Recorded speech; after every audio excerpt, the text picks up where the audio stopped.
Drama serial Chaalbaaz की अगली किस्त में हम देखेंगे कि आयजा के ससुर यानी उसके ताया अपने दोनों बेटों रोहान और आशिर को समझाते हैं कि असद तुम लोगों का बड़ा भाई है। तुम लोगों ने उसके कदम के साथ कदम मिलाकर नहीं बल्कि उससे 2 कदम पीछे चलना है और बिजनेस में किए गए उसके हर फैसले को मानना है क्योंकि वो तुम दोनों से बड़ा है। उसने तुम दोनों को बाप की तरह पाला है। मतलब साफ है कि वो अपने बड़े बेटे असद को दूसरे दोनों बेटियों पर फोकियत दे रहे हैं। आयजा ये सब कुछ सुनकर खुश हो जाती है और असद भी खुश हो जाता है, मगर रोहान एकदम बोल पड़ता है। उसे ये सब कुछ पसंद नहीं आता। वो कहता है कि बिजनेस सिर्फ और सिर्फ असद भाई का नहीं है बल्कि हम दोनों भी उसमें इतने ही हिस्सेदार हैं जितने कि असद भाई हैं। हमारी राय को भी अहमियत मिलनी चाहिए। सब लोग रोहान की इस हरकत पर हैरान रह जाते हैं।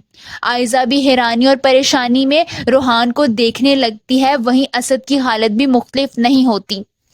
दूसरी तरफ इनाया के वालिद अपनी बीवी से कहते हैं कि मैं भाई साहब के घर इनाया की शादी की तारीख तय करने जा रहा हूँ।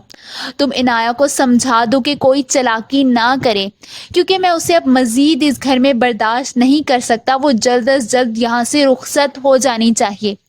वहीं इनाया शीशे के सामने खड़ी तैयार हो रही होती है क्योंकि वो ठान चुकी होती है कि वो शयान से चुपके से निकाह कर लेगी और आज उसका निकाह होता है शयान के साथ।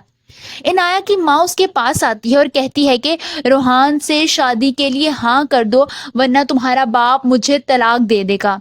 इनाया चुप हो जाती है जिस पर उसकी माँ कहती है कि तुम कहाँ जा रही हो। वो कहती है कि मैं अपनी दोस्त की तरफ जा रही हूँ, एक ज़रूरी काम है।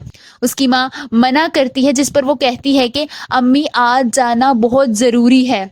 साफ जाहिर है कि वो अपने माँ बाप की इज्जत की परवाह किए बगैर शयान की बातों में आकर चली जाएगी, मगर वहीं इशल उसे शयान की गाड़ी में बैठते देख लेगी। आप सबको क्या लगता है, क्या शयान अपने इरादों में कामयाब हो जाएगा या फिर इशल किसी तरह से उन दोनों का निकाह रुकवा देगी? कमेंट्स में अपनी राय का इजहार ज़रूर कीजिए।